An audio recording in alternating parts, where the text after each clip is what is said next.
వేసవి సెలవుల రద్దీని దృష్టిలో ఉంచుకుని కరీంనగర్ బస్టాండ్లో చోటు చేసుకునే దొంగతనాలు మరియు ఇతర నేరాలను అరికట్టేందుకు కరీంనగర్ కమిషనరేట్ పోలీసులు సోమవారం ఓ పోలీస్ అవుట్పోస్ట్ ను ప్రారంభించింది. పోలీస్ కమిషనర్ గౌసాలం ఈ అవుట్పోస్ట్ ను లాంఛనంగా ప్రారంభించారు.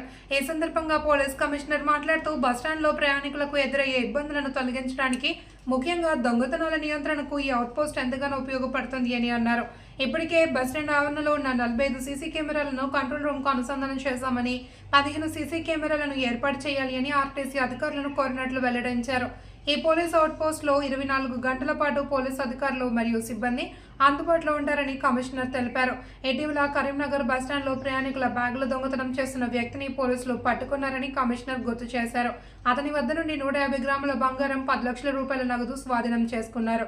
ఈ కార్యక్రమంలో town ACP Venkataswamy, Karimnagar 1 town inspector Billa Koteswararao, SA Rajanna, RTC అధికారులు ఎస్ భూపతి రెడ్డి, డిపో మేనేజర్లు Vijayamadhuri, Srinivas, bus stand ATM G Suresh తదితరులు పాల్గొన్నారు.